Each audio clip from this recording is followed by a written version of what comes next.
प्यारे बच्चों, पिछले दिनों हमने आपको वोल्केनोज के बारे में पढ़ाया था। एक्टिव और डोरमेंट वोल्केनोज और एक्सटिंक्ट वोल्केनोज के बारे में पढ़ा दिया था। आज अर्थक्वेक के बारे में हम पढ़ाने जा रहे हैं। देखिए क्या होते हैं earthquake. Sudden movement of the earth is called earthquake. एकाएक पृथ्वी का हिलना अर्थक्वेक कहलाता है। Sudden movement of the earth. तो यहाँ क्या लिखते हैं? अर्थ इज ए क्वेक या quake. Earthquake is a sudden variation, movement कहते हैं या वेरिएशन कहते हैं, ओसिलेशन और shaking of the earth cause by rupture and sudden movement of rocks. ये अर्थक्वेक होता है। It is form of wave motion energy which is transmitted through the surface of the earth. It is generated at a point called focus, which lie within the crust or mantle.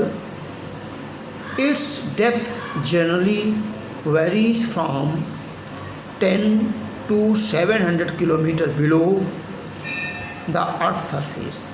इस पृथ्वी के ऊपर से 10 या 700 kilometre की गहराई के अंदर ये तक पाए जाते हैं। मतलब यहाँ शुरू होता है। The point where the shock wave reach the surface first is called the epicentre. जहाँ से ये शुरू होता है ये आपका अर्थक्वेक, और उसके सीधे में धरातल पर जो बिंदु बनता है वह इपिक सेंटर कहलाता है। सबसे पहले पृथ्वी पर जहाँ से हिलना शुरू हुआ वही इपिक सेंटर होगा। Which is the earth surface above the earth surface, which is just above the focus. The variations separate out as connected waves from the focus. The intensity of maximum near the epicenter. Types of the earthquake waves. According to the model of travel, earthquake waves are classified into three main types.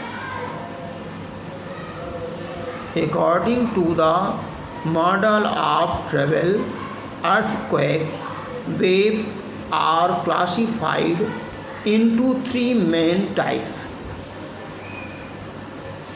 primary waves, secondary waves, surface.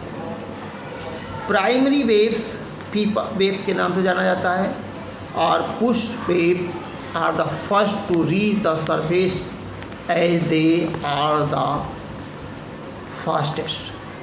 These waves usually travel at the speed of about 6 km per second. These waves cause relatively small displacement. Secondary waves, the secondary waves को yes waves के नाम से जाना जाता है. Archaic waves are called next to arrive. Their rate of the movement is less than that of the P waves. These waves produce a strong shaking action. They do not move through liquid. Surface wave. What is the surface? The surface waves are the last to arrive and travel over the surface of the earth. These waves are very powerful and cause the most damage. Their effect is not witnessed at great depth.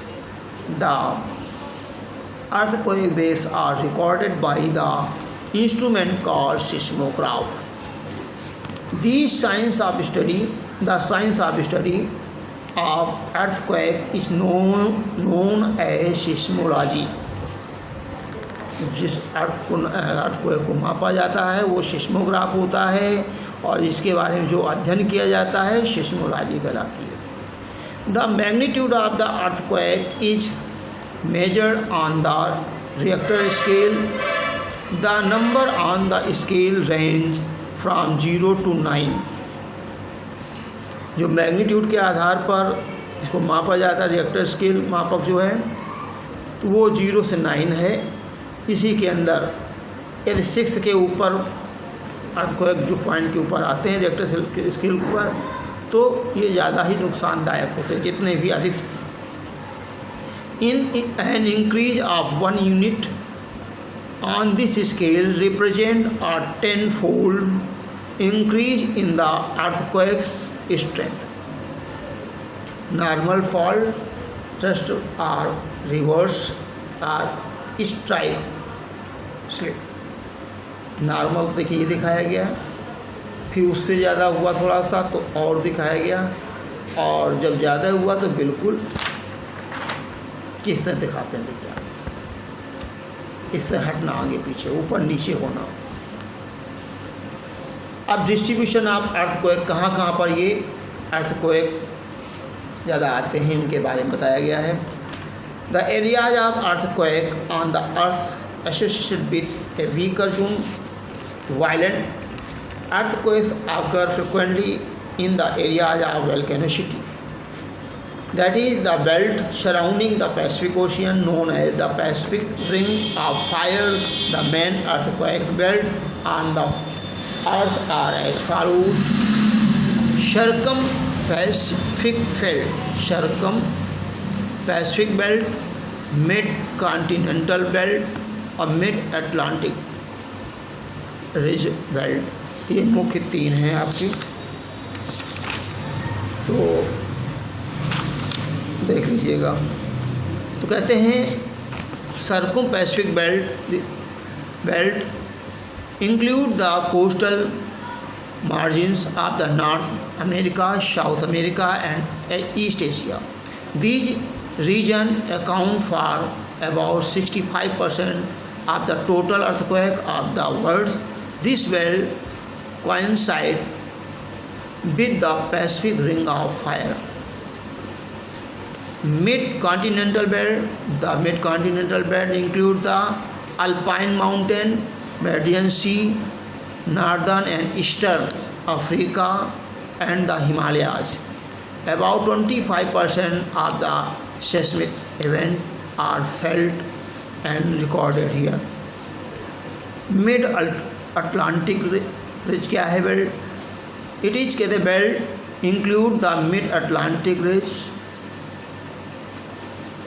and the adjoining island से बोलते हैं।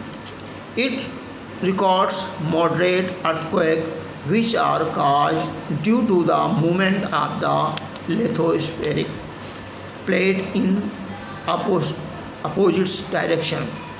In India, earthquakes occur frequently in the Himalayas, their foothills and the Ganga-Brahmaputra valley. Earthquakes of severe intensity have occurred in Assam, North Bihar, Kashmir, Uttarakhand and the Kutch. The Deccan Plateau was considered relatively free of the earthquake until a sharp earthquake rocked Koyana town in 1967. Another sharp earthquake occurred in Bhuj, Gujarat on 26 January 2001, in which resulted in the death of 30,000 people. A massive earthquake rocked Pakistan, Afghanistan and India in October 2015, leaving around 40,000 dead in wiping out several towns and villages. The April 2015 Nepal earthquake killed nearly 8,000 people in Nepal and more than 100 people in India. The 2016 Imphal earthquake struck northeast India in the state of Manipur on January 4 with an magnitude of 6.7. At least 11 people were killed. 200 others were injured and numerous buildings were damaged. अब इसके बाद में effect of earthquake. अब earthquake के क्या प्रभाव पड़ते हैं? Although an earthquake generally lasts for few seconds only, It is one of the most powerful events on the earth. A sharp earthquake may be release energy 10,000 times as great as that of the first atomic bomb. The destructive effect of the earthquake include the following. It caused loss of life and property. Second, building, bridge and other structure are damaged and destroyed. Third, fire resulting from the rupture of the power lines is a major danger. Fourth, spills of the hazardous chemicals are also very damaging. Rivers often change their course. Landslide occur in the mountains region. Destructive sea the waves called tsunamis are caused by under the sea earthquake. इस तरह से ये आपको हमने पढ़ाया, इसको पढ़ के आइए, कल इसके बारे में हम कराएंगे। धन्यवाद।